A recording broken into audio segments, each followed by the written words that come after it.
mais, porque essa coisa do e-mail, a escrita, né? Então, eu acho que cabe a nós esse trabalho juntamente com o Estado, juntamente com as escolas e principalmente com os pais, né? Trazer o gosto, alimentar o gosto pela leitura, porque não tem país cidadão, país civilizado hoje em dia, cuja pessoa não tem em casa, não leia, não tem o hábito de leitura, né? Quer dizer, isso é fundamental, né? Queria fazer uma pergunta aqui de um leitor nosso sobre, eu não estou achando aqui, mas eu lembro pelo menos de cor, acho que é do Rick. Um leitor, um autor para ser clássico, ele precisa estar morto? Eu achei muito interessante essa pergunta. O autor precisa morrer para o livro virar clássico? Não, pelo contrário. Eu acho que temos aí autores contemporâneos, né? Acho que, inclusive, as editoras hoje têm se preocupado muito com isso, né? Principalmente nesse nível de literatura juvenil, infantil, né? Nós temos vários autores clássicos. Você pega, por exemplo, uma Lígia Bojunga Nunes, né? Uma Ana Maria Machado, né? Uma Ruth Rocha, o próprio Leonardo Xeranga, que é autor aqui, que está do meu lado também, né?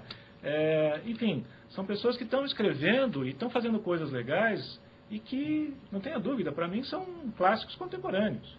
Gostaria de complementar um pouco essa resposta. Na realidade, talvez a pergunta do leitor se referisse a livros que já, de alguma maneira, são considerados eternos e são conhecidos de uma maneira mais ampla e, em muitos casos, e na maioria dos casos dos clássicos, são conhecidos mundialmente. É uma literatura universal.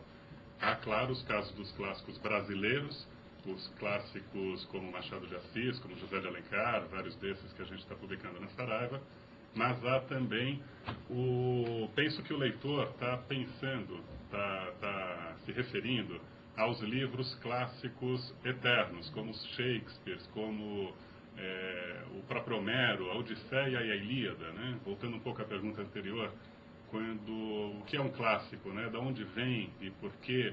Eu acho que, na realidade, todos estão interessados, desde sempre, nas boas histórias, nas boas narrativas, nos textos que interessam muito. Então, se a gente voltar há milhares de anos na Odisseia, na Ilíada, contada sobre a Guerra de Troia, sobre as aventuras de Ulisses, são histórias fabulosas e que se preservam e que vêm se mantendo vivas e se mantendo quase eternas. Atuais também, né? Atuais, inclusive. Claro que a gente consideraria também, nos livros mais autores vivos, a gente poderia já considerar algumas obras como clássicas. Existem autores, inclusive, mortos há poucos anos ou há poucas décadas, um Guimarães Rosa, que tenha deixado algumas obras que já são consideradas clássicas.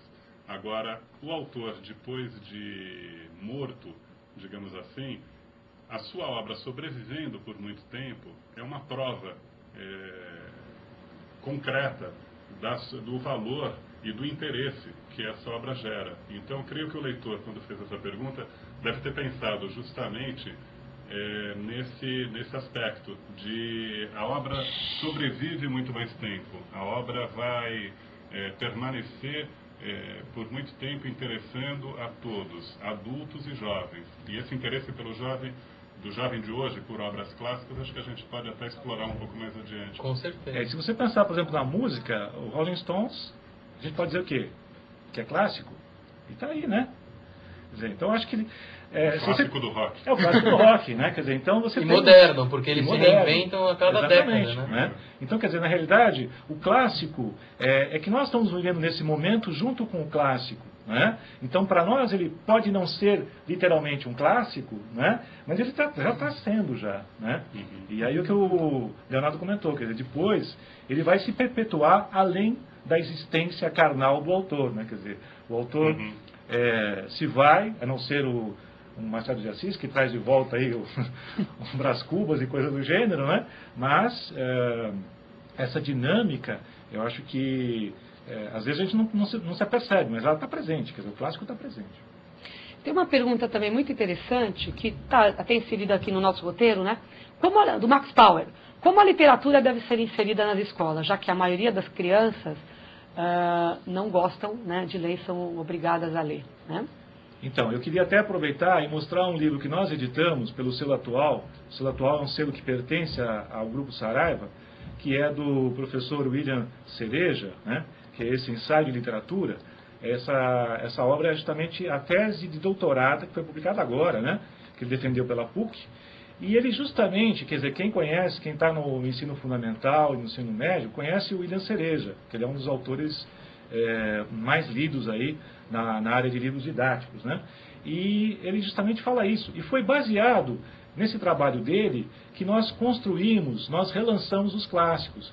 Porque você vai ver, por exemplo, o Memórias de um Sargento de Milícias, que nós relançamos agora, e tem um material no final, principalmente para o professor, trabalhar em sala de aula com os alunos, que vai falar do anti-herói, que vai falar do malandro brasileiro, né? Que vai falar do quê? Vai fazer o contraponto com Noel Rosa, vai fazer contraponto com Chico Buarque. Tem um texto do Milô Fernandes falando sobre o Carioca, né? Então, na realidade, quer dizer, nós estamos lançando a coleção de clássicos pela Saraiva, os clássicos Saraiva, primeiro com uma roupagem nova, todo um projeto gráfico extremamente arrojado, né? Desenvolvido pelo pessoal da Rex. Enfim, todo mundo que tem visto aí tem adorado o projeto, né? É um projeto que trabalha com a questão das curvas, né? Cada livro ele tem todo um design de curvas, um projeto gráfico que, enfim, é bastante inovador. Há sempre a caricatura do autor, que foi feita pelo Fernando Carvalho, né, que é um caricaturista aí do momento, tá, entre outros periódicos para os quais ele contribui, que é a Folha de São Paulo, né? E principalmente essa parte final do livro, né, tem aqui uma entrevista imaginária. Em vez de trazer uma biografia, aquela coisa assim mais morta, vamos dizer assim, né, nós reinventamos. Nós criamos a figura de um jornalista, né, que faz essa entrevista imaginária, num momento importante da vida do autor. Né? Até depois o Leonardo vai complementar aqui. Mas, por exemplo, no caso do Memórias, voltando às Memórias do Sargento de Milícias, o repórter está no momento em que o autor vai embarcar. Manuel Antônio de Almeida está para embarcar no navio que naufragou e que o levou à morte. Então, a entrevista, que deu um ápice, né? A entrevista ficcional, imaginária, feita com Manuel Antônio de Almeida, justamente no momento em que ele está embarcando para uma viagem no litoral do Rio de Janeiro, e teria sido, né, uma vez que a entrevista é inventada, é uma ficção, ela teria sido a sua última entrevista em vida. Sim. Então pega o autor podendo dizer coisas sobre a produção dele recente, sobre o momento mais criativo da vida literária dele, da vida dele como escritor. E ele fala sobre ópera, fala sobre né, tudo. Né? Paixão dele, por exemplo, que era música. Né? Agora, esse apêndice, esse material extraordinário, extra, que trazem todos os volumes da coleção, trazem um material, ele traz uns diários de um clássico, que a gente chama, que é um material extra, em que a gente explora a vida do autor, a obra, o momento histórico, a contextualização, todos os fatos culturais. E sempre fazendo pessoal, que o Max tá muito boa essa ideia de entrevista ao invés de biografia. Olha que legal. Já foi aprovada. Já foi aprovada pelo pessoal aqui.